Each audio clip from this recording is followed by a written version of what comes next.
and welcome to Tea and Tarot Tuesdays with Julia and Melissa. Our episode 3. We're so happy to have you back, and if you are new, welcome. A little bit about us and what it is that we do. We are best friends who have decided to come together and read tarot and oracle cards and bring in channeled messages for the collective. We will be reading the general energies going into the next week, and then we will be reading spirits, messages, and guidance on how to align and work with those energies in a way that best serve in our highest and greatest good in our highest vibrational timeline. We will also be promoting a lot of small businesses. So this week, I'll just go ahead and get into it. The first one I want to promote is my mug. I've been looking at this cute little mug for weeks now. Finally decided to get it. It is by Sinner Saint Ceramic. And it's just, I just love the handle on it. I love the colors, I love the shape, so definitely check her out. Everything that we promote in this video will be linked in the description box below. The tea that we are drinking today is actually from a little tea shop that I went to down in Florida called Copper Kettle Tea Bar. And the tea itself is called Raspberry Cream Green Tea. It has green tea, pineapple, apple, raspberries, pink cornflower blossoms, and flavoring. I'm so excited to try this one. And I don't know if Melissa mentioned this, but all of the businesses and small businesses that we promote, we are super passionate about. There are businesses that drew in our eye. Typically, they fall within tea, ceramics, flowers, medicinals, herbs, candles, crystals, tarot, oracle. I think you get the general gist. Cheers, darling. Oh, yes. I'm excited. What you think? Oh, that's good. I like a little bit of fruit in my tea, just like a little bit of a fruity. It literally tastes like raspberry cream, like that a dessert. So it's dessert tea. I love it so much. I really like that. So that is that. I am missing the purple. Last week, if you joined us, we had a tea that turned purple, and there's something very magical about this. But yellow tea is cool too. Yes, right. It's delicious. Well, it's green tea, but it looks yellow, so. Really thinking about last week's reading and the decisions that we have to make. I really hope that everyone got good guidance from that and was able to kind of move forward and become more grounded in whatever decision that they were going to make. And I know last week we talked about really coming together, finding the people around, like surrounding yourself with people that are going to lift you up and give you the energy and the will to move forward with whatever decision you make, whether that had been, a relationship or a new business venture or anything in between. So the very first cards, I like to pull animal spirit in the beginning. It gives me some of my general messages and guidance of where we're going to go. And so I got the camel here, and the camel is standing underneath what looks or appears to be the first quarter of a moon, but a new moon. And then the eagle, which is diving right on top. I don't know why, but I'm seeing full moon in this. And I know that when this video comes out on the 29th, it will be the full moon in Cancer. And this to me almost feels as if there were maybe some messages that you gained during the moon cycle. So the new moon and coming into this full moon, that's allowing you to grab full force onto your manifestation. So what it is that you may have manifested during the new moon energy, and now you are literally just landing on it and grabbing it. There's so much confidence. And I know Melissa mentioned that last week we had a little bit of that energy of being in two worlds at once. And I feel like there's coming to the end of this moon cycle, you've made a decision at this point. You probably made a decision to go in one direction or the other. And you're going to be fully jumping on top of that. It's going to be fully manifesting. That's truly what I'm feeling in this coming week. Honestly, let us know how you've been doing in the comments below. I'd love to hear, the past few weeks that we've been giving guidance. What have you been up to and how has it been going for you? We pulled the same card from last week, the self-creation, be the author of your own life. So this, to me, is a message that this is very much in relation to the messages that we pulled for last week. I did want to clarify, if you watched our video from last week, that the messages that we're bringing forward, that can apply to a romantic relationship, that can apply to a professional, your career, it can apply to really any aspect of your life where that resonated. And so self-creation, be the author of your own life, and taking the power and moving forward in the direction that's aligning with your heart. And then these two cards here, celebrate life, make your life a celebration, and determination, perseverance leads to fortune. And that's so interesting with the eagle, like coming into full force with this full moon, closing out that cycle, and whatever it is that you were manifesting at the start of this moon cycle is now coming full circle. I love that. I love the word full circle, that phrase, full circle. And it's really, this to me is talking about your celebrating your ability to not only make that decision, but dedicate your time and energy to the decision that you made, and how determined you were to pull in that new energy and manifest really kind of that grand dream that you had, whatever it was that you were manifesting at the new moon, like at the start of this moon cycle. Did you have I see you shaking your head. I feel like you've got a message you got to get out. I'm just looking at these. Oh, and birthing something new. That was the first thing I heard. That's interesting that you say that, because we always, especially, okay, let me back up. So I have this beautiful new Santa Muerte deck. I've had the tarot deck for a while. I just got the Oracle, and I got two cards here. One is just a skull. It's dark energy. It's honestly, I look more at the light that comes up from him, and seeing that he is really just standing alone in his energy. And then we got this one, which is I see family, and Julie and I, every time we look at cards like this that don't have sayings on them, or even the ones that do, we always kind of see something a little bit different, which is why it's so fun to pull tarot together. So I really see, I'm getting a message from those cards just based off of what you're saying.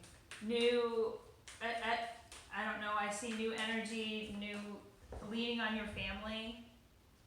I'm being shown the message from last week with the soul family, and there was a little bit of like this hesitation with going in one direction or not, and maybe not sure if you could do it alone. There was going to be a lot of support that was going to come in from soul family and people that are aligning with your new direction, and that's the message I'm getting, because you mentioned standing alone for this card, and then here it's like you're birthing something new, but look, like in this card, this woman who appears to be pregnant has family and support, and it looks like loved ones around that are helping birth this new project or this new idea. And for me, that's the general message that's coming through, is that you're really going to be leaning on your soul family, your friends and family, whoever has been assisting you in this new direction is going to be critical. And if you ever get in a little bit of that fear energy, or you're not quite sure if you can do it because you're thinking about doing it alone, just know that you're not alone. You have pulled in people who are in perfect alignment with where you're going. And not only that, but I think you may start to see this week how each of your gifts start to merge and circle together to create and blossom something that's even probably grander and bigger than you originally thought it was going to be. It's also interesting though, because even though he is standing alone, it kind of reminds me of a gargoyle in a way. I just see a lot of strength. This reminds me of the strength card. So definitely know that yes, you may be doing it alone, but you are strong, but you also have family and your spirit guides to lean on as well. There's definitely a lot of releasing of that doubt. This message keeps coming in again and again and again, so I don't know if some of you are still just unsure if this is going to manifest. And again, there's a cycle here. The spirits keep reminding me that there is a cycle, there is divine timing involved here in this process. And so also a message I heard this morning about wanting it faster than just wanting it in an instant. And it is manifesting very, very quickly, but there is a little bit of that patience and the ability to let go. You set the intention, you begin the manifestation process, and part of the manifestation process is letting go. And so time to release negativity. If you are having a lot of those negative thoughts, self-doubt, listen to the language that you're using with yourself. Don't let your past hold you back. This is bringing me back to our very first episode, our week 1, when we were talking about why this may have not worked out for you in the past, and that there was a different lesson that was being learned there, and there was a little bit of inner healing that really needed to take place before this was going to fully manifest into about as grand as it's going to be. Because I really think a lot of us are about to launch off into something that we maybe had once thought was only a dream. I know, it's beautiful. And it really so is. pretty. So we got the Queen of Swords upright, but the Queen of Wands upside down.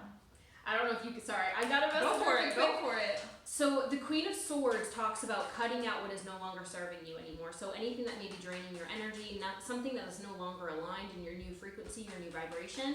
And then the Queen of Wands talks about creativity, new ideas, passionate new beginnings, moving forward. And the fact that this is in reverse is telling me that there may be something that you are still holding on to, lingering a little bit. And I do see that there's been a lot of work to start to transition towards this new direction and this new path that you're going, whatever it is that you may have decided on. But there's still a little bit of lingering, I'm hearing energy leak, where your energy is getting sucked off into a direction of something that you still haven't closed, you still haven't cleaned up yet or wrapped up. So I don't know if that's, you know, a relationship or situation or past, you know, whatever it may be, a job or a lover or whatever, there's still a little bit of an energy drainage there that is blocking your full ability to just, you know, light up and expand. They're all upside down. 3 of Cups, 7 of Cups, the World, all upside down. Oh, the 3 of hard letting go? The 3 of Cups can talk about third party energy, whether that, again, it's speaking again from that energy drain. So like this could be a third party romantically, this could be a third party like in your career aspects or your career field or wherever your energy is being pulled. This could be a third party of even just a family. It could be anything, something outside of where you would like to put all of your energy and attention on that is pulling on your energy.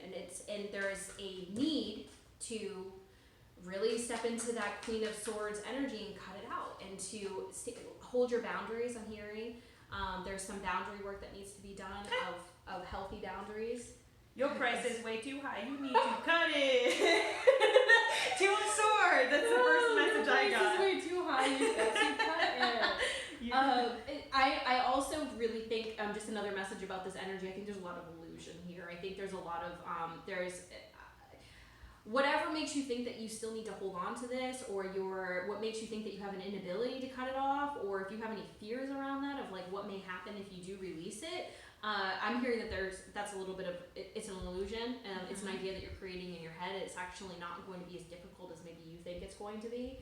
And then it's really just kind of like the last step of this World card, which is like the full manifestation, the epitome of what it is that you've been manifesting and putting your energy into. I want future. And the 2 of Swords is making a decision. You've got to cut it. So again, when I hear Queen of Swords, it's all about cutting that person out or cutting that energy out. What is that? So the 7 of Wands, I feel like it's just like once you make that decision to cut that negative energy, you're gonna move forward. With the 7 of Wands, there's like literally a clear path, right down the middle. I know the leaves don't have hearts in them. That what I was seeing. I was just seeing a lot of love energy at the top and just like a clear path moving forward, almost like this love is guiding the way. And then your future energy is the Magician. So back to manifestation. This person looks like he is kind of throwing a party, really. He's like back to his magic, kind of recentering himself and moving forward. And he's got his little magic ball. I love that. You're going to realize how powerful you are. You're going to realize... That third eye. I really think, you know, like we feel it coming in, and like when we are able to see the full physical manifestation, you're going to be amazed that this is real. The manifestation energy is real. The magic is real. Like setting an intention and where you put your energy is real. And the Magician card is a representation of an energy that has all of the tools in the deck, and they have everything that they need at their fingertips to manifest. I mean, you have everything. And to question that is only going to keep you stuck in energies that are really not of your full potential. I think it really goes back to like manifestation and learning to let go, because you can say all day long, I want this, I want this, I want this, I want this, but if you don't truly believe it, that you can get it, it's not going to come in alignment for you. So believing in yourself and learning to just kind of let that go. Really on the new moon, where is it? The Full moon in Cancer. For whatever reason, every time this happens, I'm always like, full moon. But this new you saying that reminded me though of the full moon in Cancer is really about like your heart and compassion and love and closing these cycles with love and compassion, not out of an energy of like I'm just done, because that's really not going to serve you if you close it quickly without there being like a compassion, like a closing that allows you to let it go, to really let it go and love it and let it go. Love it away is the phrase that I'm hearing. Love it away, you know, love it out. Rather than, yeah, because sometimes there can be, you know, you're just like, I gotta get it out, I gotta cut it out, and then like we cut ties with people or we cut ties with situations that really kind of come back and bite us in the butt, and there's still an energy tie there. You haven't fully cut the cord of the energies. And so again, I'm hearing with the full moon in Cancer, really like, you know, how do you see yourself moving on from this in your heart? I just can't. Confidence and dreams. It just matches. It's always so funny to me how perfectly Spirit just gives us the messages that we need. And this aligns a little. So this was the last guidance cards that I was pulling here, was Sacred Pool and Stuck in the Mud. When I saw Sacred Pool, I was hearing meditation, time alone, a little bit of solitude, the ability to kind of go within. But with the Stuck in the Mud card, I don't know if some of you struggle maybe with the meditation or going into solitude, or really the ability to shut off all of the thoughts that are happening there. And that does take a little bit of time, and sometimes it can keep you from going into meditation and solitude because you may feel like you've got a lot of stuff that you don't want to sit with yet. But I do feel like with this full moon in Cancer is the perfect time for you to really sit and be alone and really sit with your heart and what direction you want to go, because right now you're the Stuck in the Mud really just I'm just seeing like too much going on like in the head. There's many like whining thoughts. Yeah, it just connects to, like, I got confidence and dreams. So like, what are you dreaming, and what is keeping you from being confident in what is going to move you forward? I think also another guidance message from Spirit is pay attention to your dreams. I think you might get a lot of messages in your dreams this week of how to maybe close this with compassion and with heart and with love, and to step away from it. And again, that's your dreams are going to be a little bit clearer to you, and you're going to remember them a little bit better if you have done a little bit of practice of the meditation and sitting in solitude and the ability to clean your mind up a little bit. And meditation doesn't have to be you sitting in a quiet room all alone. Like, you can go draw or do something with your hands, something that kind of blocks out the rest of the world, and you could just focus on what's going on up here while also being creative. I know for some people that's like knitting or drawing or just doing something that's on your own that you really enjoy. Yoga? Yeah, for those that can definitely help. I know sometimes I knit to get me into a meditative state, because it does distract my conscious mind and it allows my subconscious thoughts to come through and come forward, so I can see, like, if you're having trouble figuring out maybe, like, you know, sometimes we all do this. We're like, what is it that we need to sit and meditate with? I don't know. I have too many thoughts in my head. So starting with a practice such as drawing or knitting or something along those lines will distract your conscious mind. So some of those subconscious beliefs and just fears and distractions and everything that's in there can come forward in a little bit of a clearer way, and you may start to really unravel what it is that needs to be looked at with some love and compassion. And I think I think that's going to be the full guidance. I see such just incredible. I just think we're going to be blown away with what we've manifested in the last moon cycle, to be quite honest. I see it. I don't know if I think we did. I don't know what I've done anymore. We do have a determination card here, and then I know that Julia was talking about the self-creation and the celebrate life, but I definitely I can feel determination. Within the past few weeks, we've all been going through a lot, and we're all just like pushing through, even though it feels like we're walking through quicksand and you're getting sucked in, you know? So all about that. I'm seeing the strength card with that. You can, but there is the determination energy. You will get through this. This is that last little bit. Surprised the 9 of Cups didn't come up, actually, the end of the cycle. But I think that's the message. I think that's the guidance going into next week. We love you all so much. Thank you for continuing to join us and sharing your messages with us and your love and your support. And I don't think that we can say it enough. If it resonated with you, please go ahead, if you could, and like and subscribe to us. Click the little bell so you don't miss out on any of our future videos. And I think we will see you next week. Love you all. Love you. Bye. Bye.